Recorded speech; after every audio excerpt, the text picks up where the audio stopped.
factory, warehouse, or on a construction site, you know how important it is to safely lift, move, stack, and store raw materials or finished product. Powered industrial trucks, or forklifts, are the workhorses often used to get these jobs done.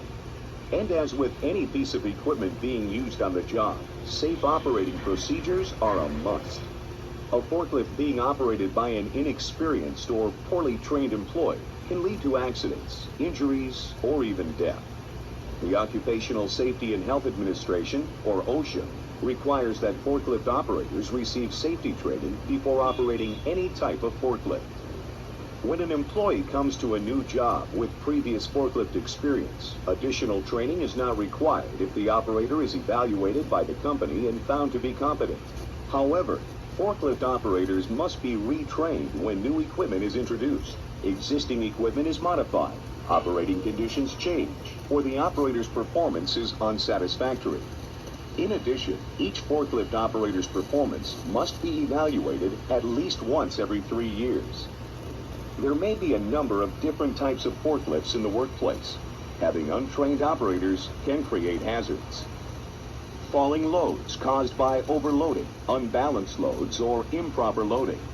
Loads stacked too high, obstructing the operator's view.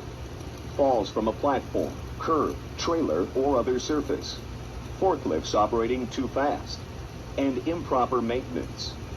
This program is intended to help you qualify as an authorized forklift operator at your company.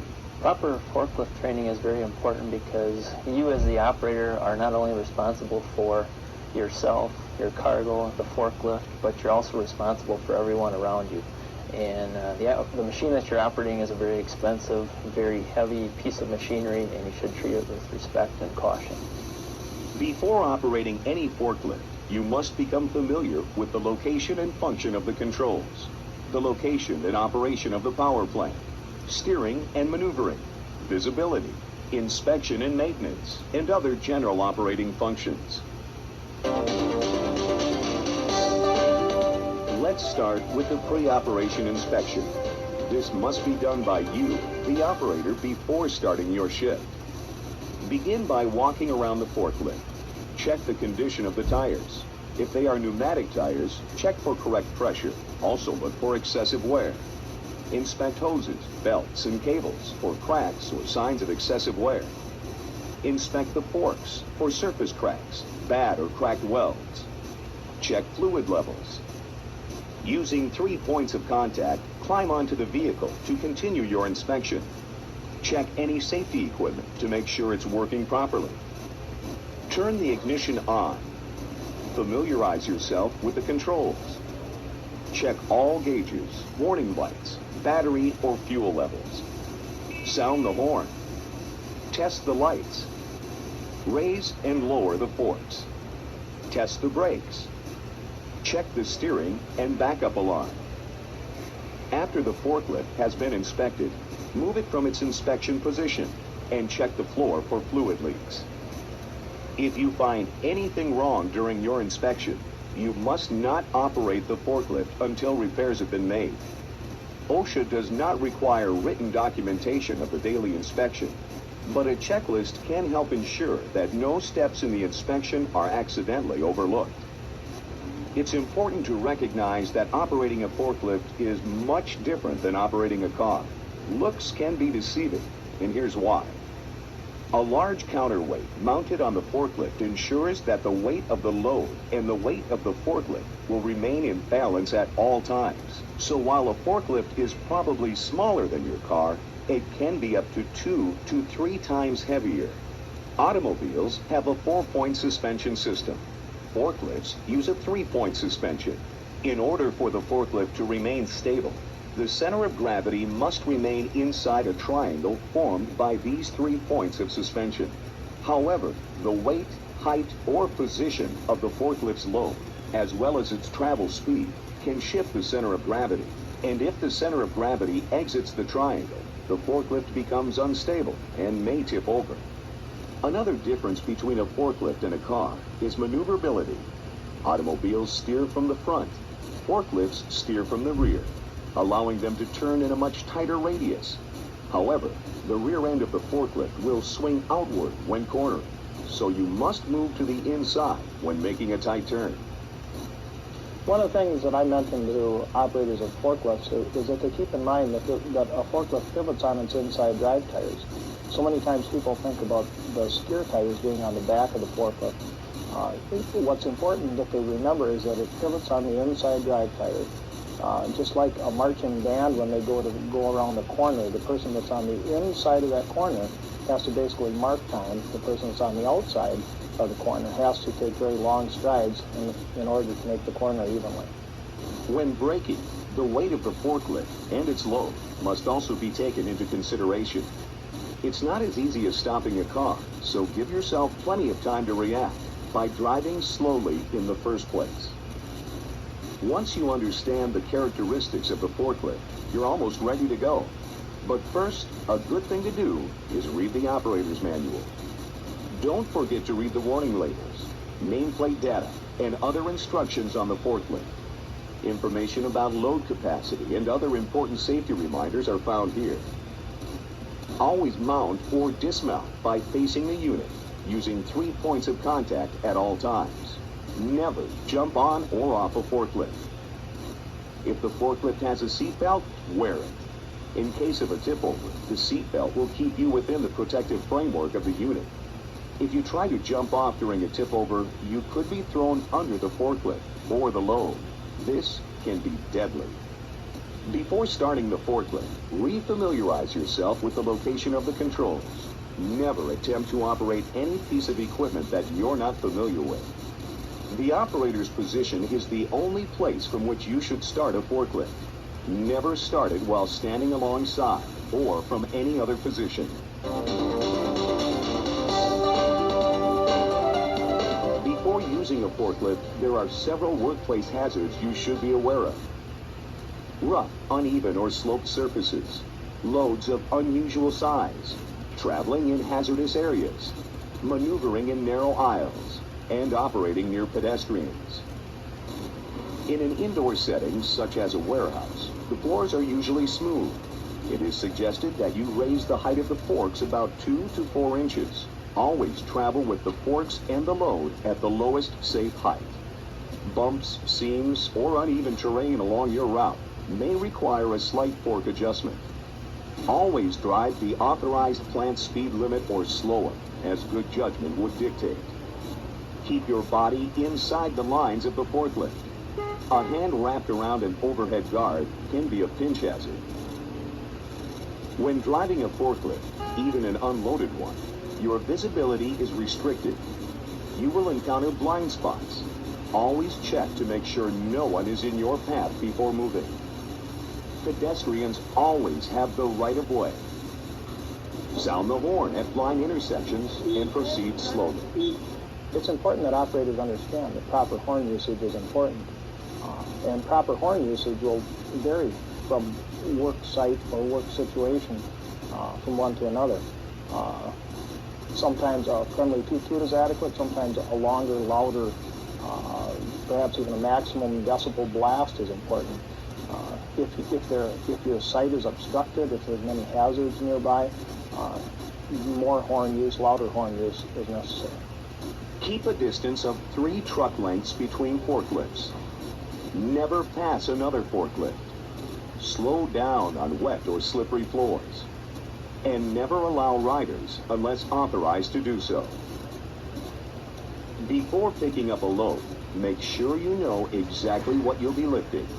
When determining the center of gravity, there's a big difference between a load of paper and a heavy off-center item like a boat.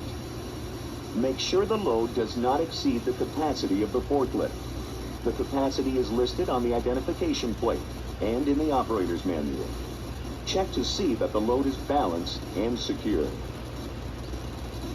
If the load will have to be raised, check for overhead obstructions. There must be sufficient headroom under overhead installations such as lights, pipes, or sprinkler systems. The fork should be centered to evenly distribute the weight of the load. Next, drop the forks to the floor and slowly position them under the load, driving forward until the load is resting against the mast. Tilt the load back slightly, then lift. The forklift should be completely stopped before the load is raised or lowered. Back out slowly to clear racks or other obstacles. Then lower the load to the safe traveling height, about 2 to 4 inches off the floor. Never travel with the load raised, or raise the load to see under it while moving. Use a smooth sweeping motion when turning the steering wheel. Remember that when accelerating, turning corners or braking, the forklift's center of gravity will shift. Always travel at a slow, controlled speed. Going too fast can cause the load to spill or the forklift to tip over. If the load is large and blocks your view, travel in reverse. When placing the load, the operator should stop the forklift in front of the desired location. Slowly raise the load to the required height. One important point: never allow anyone to walk under a raised load. Position the load for placement and then tilt the load forward to level it. Lower the load. It must be placed square and straight. Once it's settled, back up slowly. Do not turn the forklift or change the fork height until you are certain that the forks are clear of the pallet. Also, remember to look for pedestrians or other obstacles before backing. If working with unusually shaped loads, you must be aware of any special stacking requirements before you pick up the load. Never drive into an elevator, truck, trailer, or rail car unless authorized to do so. Remember, forklifts are extremely heavy, and you must make sure the floor will support the weight of the unit. Make sure the dock plate is secure and in good condition. During the loading or unloading process, repeated crossings may cause it to shift. Remember to check it often.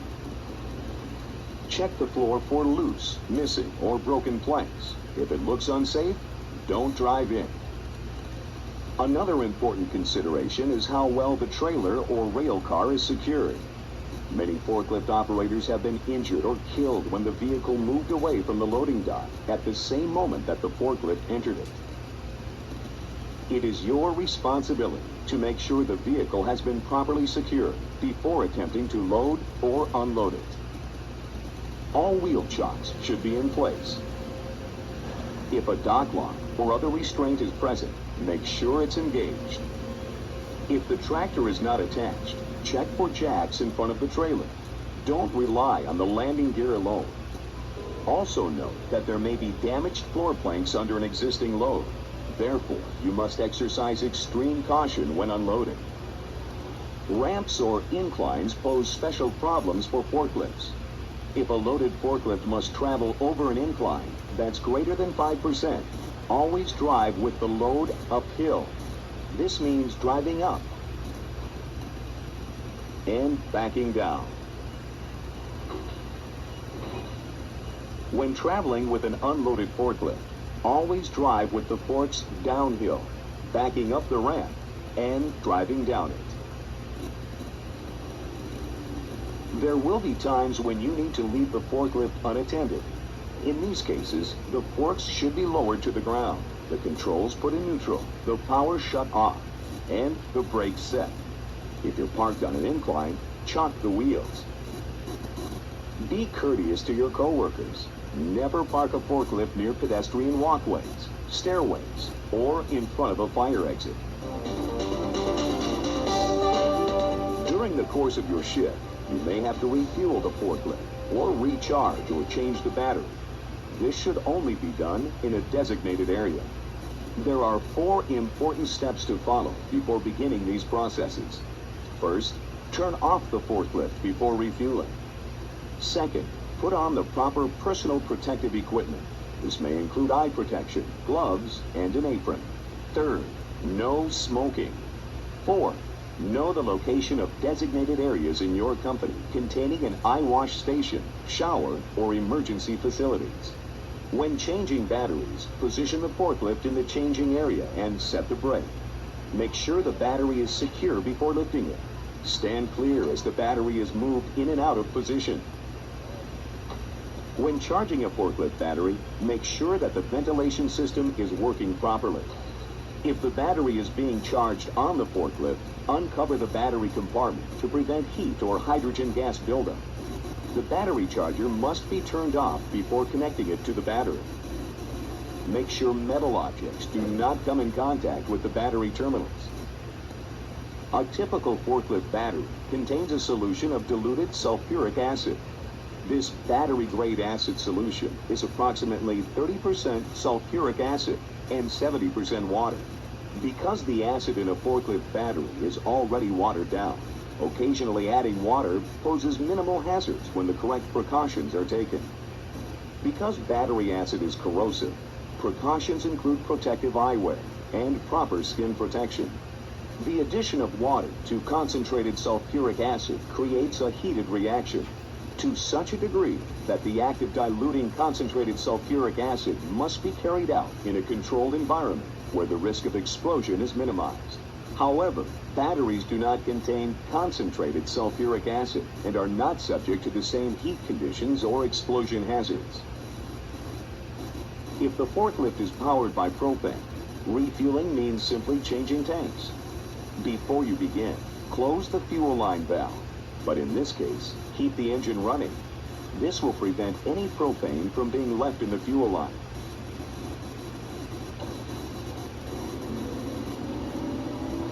Carefully remove the empty tank. If propane comes in contact with your skin, it can freeze it in an instant. Next, check the valve and seals. If there's a leak in the system, you should be able to smell the propane.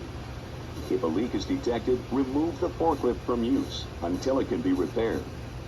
Propane tanks should be stored in an open area to prevent leaking gas from accumulating. Propane is heavier than air and will settle to the ground. Escaped propane is a potential fire hazard. When fueling a gas or diesel unit, make sure you're using the proper fuel. Always turn the engine off. Do not overfill the tank. Replace the fuel cap before starting the engine. If fuel is spilled, follow proper safety procedures for cleaning it up. If you find any problems with the forklift during the refueling or recharging process, the unit must be repaired before returning it to service. If you're using a forklift outdoors or at a construction site, you're bound to encounter rough, uneven terrain. Pneumatic tires are used on these forklifts because they are more forgiving, making the unit easier to handle. This helps increase safety and stability. Walk-along units, such as motorized hand trucks or pallet trucks, should always be operated at a normal walking pace. When picking up a load, the unit should come to a stop too. When entering an elevator or a confined area, always put the load end forward. Some units may be designed to include a rider. If so, a standing platform must be in place. When using a high-lift unit, you must always wear proper fall protection equipment. A safety platform must be firmly secured to the lifting carriage and/or forks. An overhead guard must be in place to protect you from falling objects or other overhead hazards. If you're on the raised platform, you must be able to turn the power off from your location. Never travel with the operator or the load raised. If using a two-person unit, communication between the operator and the person in the lift must be maintained at all times. Forklifts. They are our industry's workhorses, moving, storing, stacking, and loading everything from raw materials to finished product. As a forklift operator, you must always keep one goal in mind: the safe, efficient operation of your unit.